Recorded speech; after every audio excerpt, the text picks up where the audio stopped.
Well hello there class 4। आज आप लोगों ने क्या पढ़ना है भाई? साइंस। ठीक है, हम साइंस कर रहे हैं। वीक 2 का लेक्चर नंबर 1 है और इंशाल्लाह जब हम पूरे चैप्टर खत्म कर देंगे ये गालिबन फटाफट आप पेज नंबर 4 खोल लीजिए। ठीक है, पेज नंबर 4 में स्टार्ट करते हैं। There are 4 types of teeth in the human jaw. अच्छा, स्टार्ट करने से पहले मैं थोड़ा सा ये बता दूं कि हम लोगों ने पहले क्या क्या पढ़ा था। हमने टीथ के बारे में पढ़ा था, हार्ट, लंग्स, मसल्स, बोन्स और अपने बॉडी के कुछ हिस्से, यानी कि हम ऑर्गन सिस्टम के बारे में पढ़ रहे थे। ऑर्गन सिस्टम में हमने बहुत सारे ऑर्गन्स कवर किए। स्केलेटल सिस्टम हमने कवर किया, मस्कुलर सिस्टम कवर किया, सर्कुलेटरी सिस्टम कवर किया और रेस्पिरेटरी सिस्टम कवर किया। डाइजेशन के अंदर हम जैसे ही गए तो हम टीथ के बारे में पढ़ रहे थे, फिर हमने वहां से पॉइंट अप करके हमने 4 क्वेश्चंस सॉल्व किए थे। ठीक है, उम्मीद है कि वो आप लोगों को याद भी हो गए होंगे। तो अब हम शुरू करते हैं टीथ को जरा और डिस्क्राइब करने के लिए। ठीक है, जैसे हमने कहा था कि भाई टीथ के जो नॉर्मली 3 से 4 पार्ट्स होते हैं। ठीक है, number 1 incisors, number 2 canines, number 3 premolars और नंबर 4 मोलर्स। अब there are 4 types of teeth in the human jaw. भाई 4 किस्म के टीथ होते हैं एक ह्यूमन जॉ में, एक जॉ में। ठीक है, जॉ किसको कहते हैं? जॉ कहते हैं पूरे दांतों की जो हड्डी होती है, जो मेन हड्डी होती है ऊपर और नीचे की, उसको हम दोनों को मिलाकर जॉ कहते हैं। Incisors पर आते हैं। Incisors are shaped like chisels so that they can cut cleanly into the food. ये चिजल्स की तरह होते हैं इंसिजर्स, और ये खाने को आराम से काटने के लिए इस्तेमाल किए जाते हैं। फिर आ जाते हैं केनाइन्स। केनाइन्स आर मोर पॉइंटेड। केनाइन्स जो है वो बहुत ज्यादा पॉइंटेड होते हैं, ये वाले आगे के दांत जो बिल्कुल नोकीले होते हैं। Humans use them for biting, but some animals like dogs have long canine teeth which they use for catching prey and tearing flesh. Basically जो केनाइन इस्तेमाल किए जाते हैं, जो केनाइन के जो दांत होते हैं जो इस्तेमाल हम करते हैं, वो इसलिए करते हैं ताकि हम गोश्त को चबा सकें।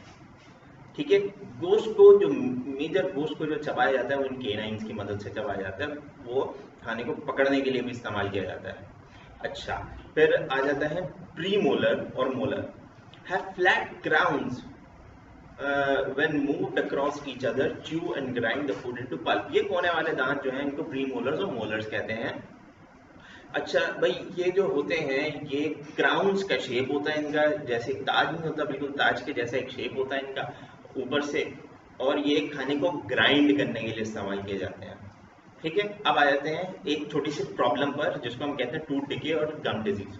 Tooth decay is caused by plaque, a sticky film of food. ये टूथ डिके जो है वो एक प्लेग की वजह से होता है। ये एक स्टिकी फिल्म होती है खाने की। Saliva and bacteria which form on the teeth after meals.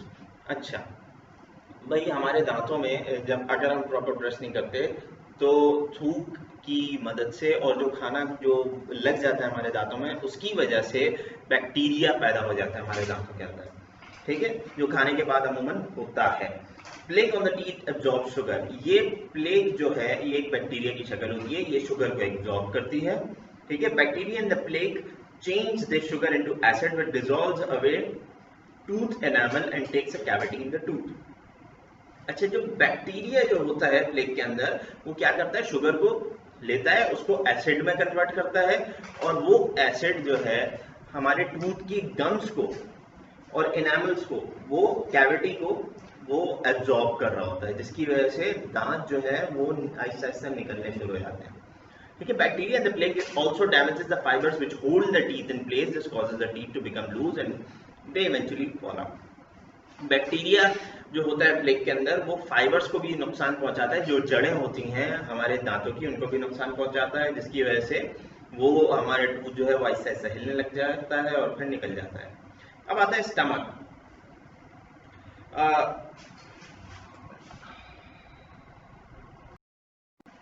अच्छा भाई, अब आ जाता है उसके बाद स्टमक।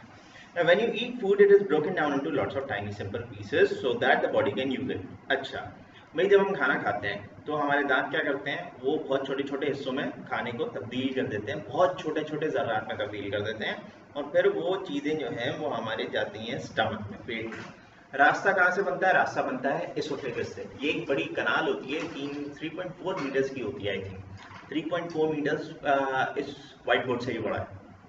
ये देखें 1 मीटर की रॉड है, ये 1 मीटर की रॉड है। अब गालिबन मुझे शायद सही याद नहीं है 1.4 या 3.4, लेकिन जहाँ तक मुझे प्रॉपर याद है 3.4 मीटर्स की होती है वो एसोफेगस। अच्छा, फिर वो एसोफेगस एक पूरी लाइन होती है, वो एक पाइप होता है, वो पाइप खाने का होता है और वो जाता है, पाइप कनेक्ट होता है हमारे माउथ से हमारे स्टमक तक। अच्छा, अब स्टमक में क्या होता है? स्टमक में ब्रेकिंग डाउन ऑफ फूड शुरू हो जाता है। बेसिकली डाइजेशन है क्या? डाइजेशन हम कहते हैं breaking down of food into small pieces, यानी कि खाने को छोटे छोटे हिस्सों में करना ताकि वो हमारे ब्लड में डिसॉल्व हो जाए। अब खाने को किस किस तरीके से, मैं आप लोगों को वैसे एक्सप्लेन कर देता हूँ, मुझे बुक की ज़रूरत नहीं है। सबसे पहले तो देखें, खाना हमने अपने सलाइवा से, अपने थूक से और अपने दांतों से खाने को छोटा किया, ठीक है, मिक्स किया उनको। मिक्स करने के बाद वो गया एसोफेगस के थ्रू स्टमक में। स्टमक में बहुत सारी एसिड्स होती हैं, ठीक है, बाइल जूसेस होते हैं जिनको बाइल जूस कहते हैं। वो बेसिकली फैटी एसिड्स को ख़त्म करने के लिए इस्तेमाल की जाती हैं। फैट्स को, कार्बोहाइड्रेट्स को और बाकी चीज़ों को डिसॉल्व करते हैं, उनको और छोटा कर देते हैं। जो खाना होता है उसको और छोटा करते हैं, ठीक है, ताकि वो डिकम्पोज होना शुरू हो जाए, अलग अलग होना शुरू हो जाए। उनकी जो मेजर मिनरल्स होते हैं, जो मेजर कॉन्स्टिट्यूएंसीज होती हैं, जैसे कि कार्बोहाइड्रेट्स, फैट्स और vitamin A, B, C, D वगैरह वगैरह, जितनी भी ये चीज़ें होती हैं वो सारी बाहर आ जाएं, प्रोटीन्स बाहर आनी शुरू हो जाए, सिंप्लीफाई हो जाए। तो स्टमक में जैसे ये काम होता है, स्टमक से जाता है। अच्छा, स्टमक के अंदर जब ये काम हो रहा होता है प्रोसेस, तो दो जगहों से एसिड्स आते हैं। नंबर एक, हमारा जो लिवर होता है वो कुछ जूसेस फेंकता है, ठीक है, और एक जो हमारा पैंक्रियाज होता है वो भी कुछ जूसेस फेंकता है, और स्टमक में हमारे बाइल जूसेस ऑलरेडी होते हैं। अच्छा, तो जब ये तीनों आते हैं, मिक्स खाना बहुत ज़्यादा मिक्स होता है, इंटरमिक्स होना शुरू हो जाता है। इंटरमिक्स होने के बाद वो खाना जाता है स्मॉल इंटेस्टाइन में।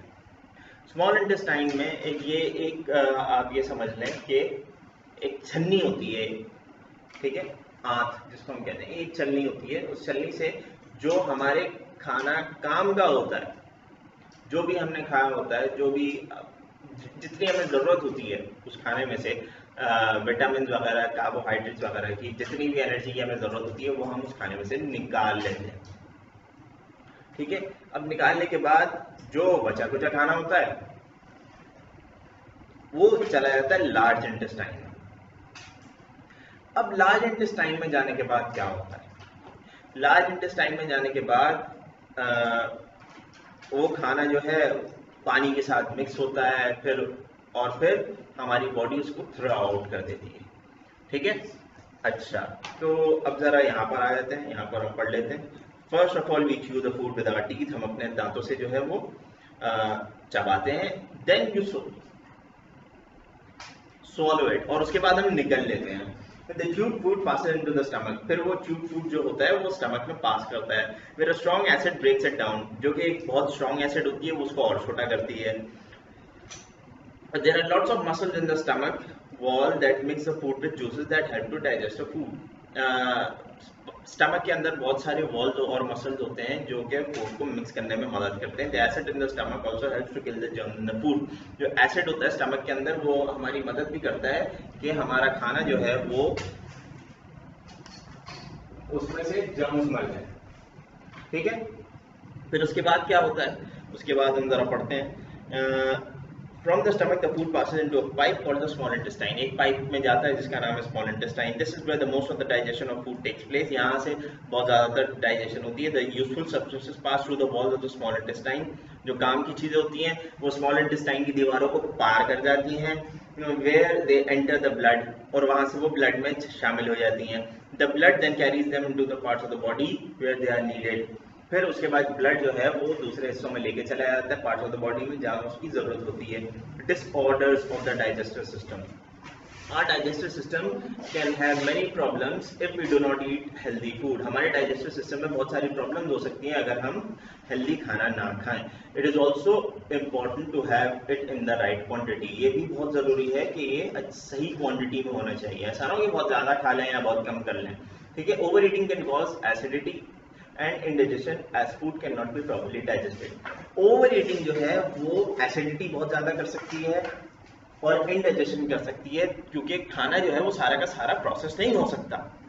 अगर आप बहुत ज़्यादा खा लेते हैं तो आपका स्टमक जो है खास मिकदार तक खाना प्रोसेस करता है, फिर उसके बाद वो प्रोसेस करने के जब काबिल नहीं होता तो क्या होता है, वो आपका जो बॉडी है, आपका जो इंटेस्टाइन वगैरह है, जो भी डाइजेस्टिव सिस्टम है, वो इम्बैलेंस हो जाता है, खाना डिसॉल्व करने की कोशिश करता है, एसिड ज़्यादा प्रोडक्शन शुरू कर देता है लिवर के अंदर, तो आपका पूरा एक डिसऑर्डर पैदा हो जाता है, जिसकी वजह से आपको एसिडिटी भी होती है, फिर वेट और भी बहुत सारे मसाइल होते हैं। If you do not eat enough fibre, फिर उसके बाद एक और भी प्रॉब्लम होती है, if you do not eat enough fibre present in the whole meal floor, fruits and vegetables, we cannot get constipation.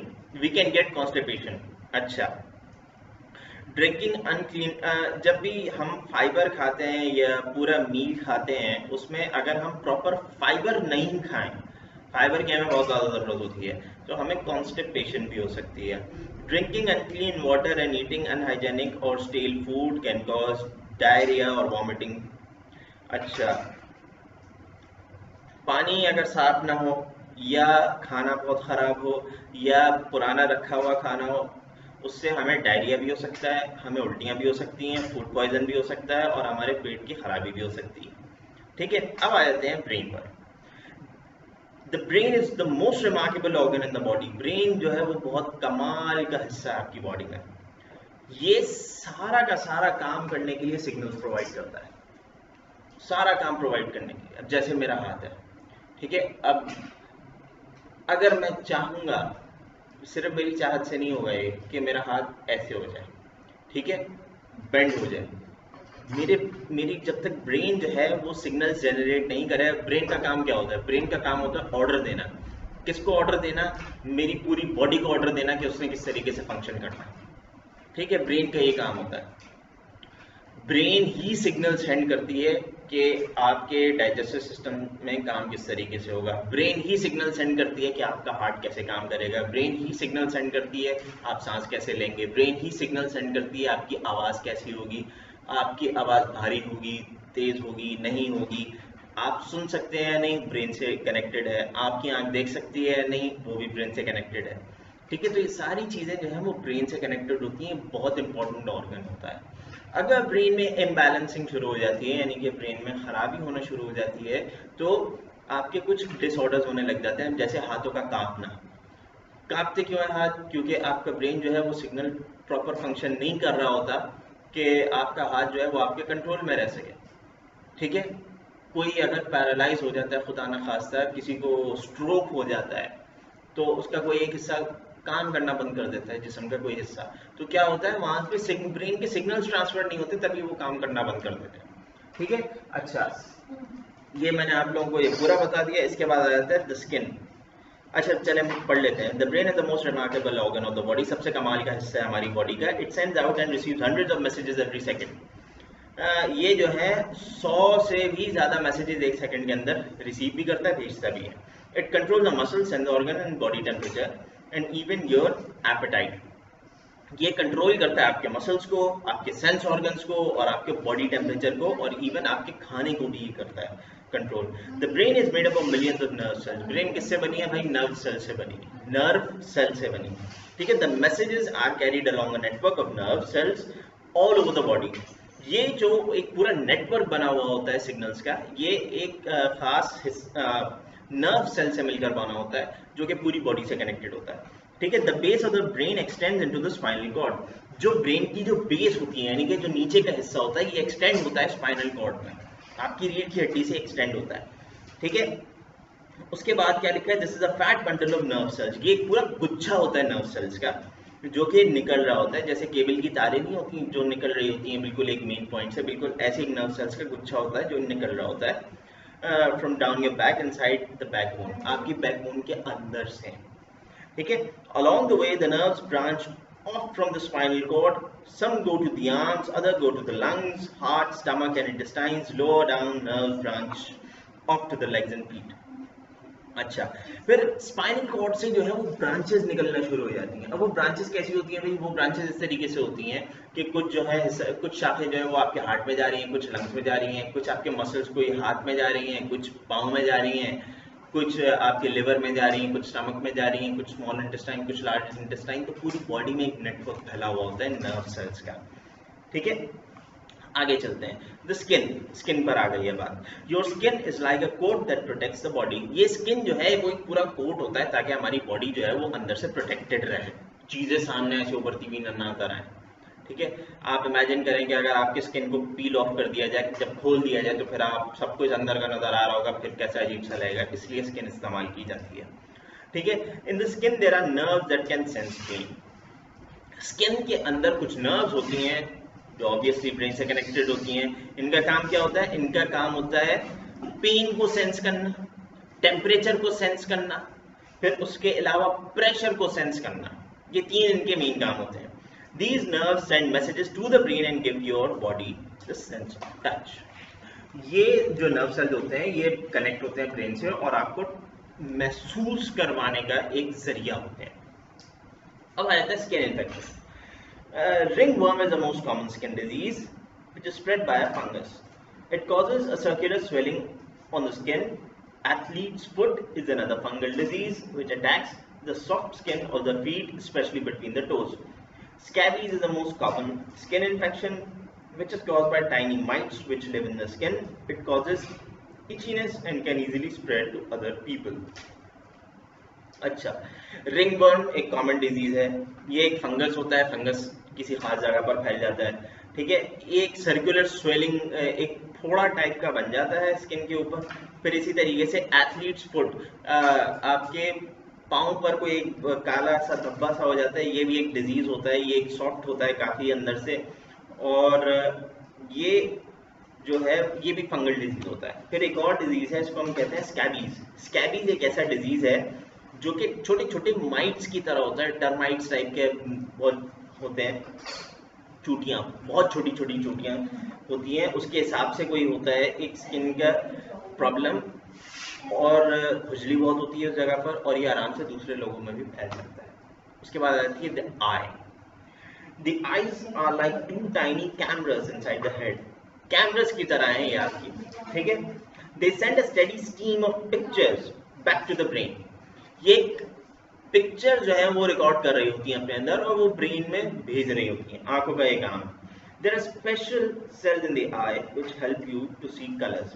Special cells होते हैं आंखों के अंदर जो कि आपको कलर्स दिखाने की कोशिश करते हैं, दिखाते भी हैं। ठीक है, ये आई का पूरा हिस्सा है। यहाँ पे रेटिना है, ऑप्टिक नर्व है, ये आई के अंदर का हिस्सा है, लेंस, आइरिस और कॉर्निया। ये इन चीजों से मिलकर हमारी पूरी आंख बनी है। अब आ जाता है air. Ears are not just the flaps of skin that you see. जो हमारे कान है वो सिर्फ ये हिस्सा नहीं है कान जो आपको नजर आ रहा होता है। They have a very important job to do. इनका बहुत important काम होता है। They turn sound waves, which any tiny vibrations of air into the kind of information that the brain can understand. Sound waves को ये convert करते हैं छोटी छोटी वाइब्रेशन में ताकि आपकी ब्रेन जो है वो अंडरस्टैंड कर सके कि किस चीज की आवाज है। ठीक है, ये बेसिकली इसलिए काम किया जाता है और ये पूरा उनका हिस्सा है। अच्छा, ठीक है भाई, ये तो आप लोग हो गया चैप्टर कंप्लीट। इंशाल्लाह नेक्स्ट वीडियो में फिर आपको मैं क्वेश्चन आंसर्स भी करा दूंगा। पार्ट्स ऑफ द बॉडी ये पेज नंबर 8 हम इंशाल्लाह मुकम्मल कर लेंगे और पेज नंबर 9 भी मुकम्मल कर लेंगे। ठीक है, तो ये हमारा पहला चैप्टर कवर अप हो जाएगा। अगले सेशन के लिए आप नेक्स्ट चैप्टर की हेडिंग डाल लिएगा, लेकिन अगले लेक्चर के बाद। ठीक है, कॉपीज मुझे चेक होंगी, उसके बाद कॉपीज जब आपकी चेक होने आएंगी तो मैं सेकंड यूनिट की भी हेडिंग चेक करूंगा। ठीक है, टिल देन टेक केयर, अल्लाह हाफ़िज़।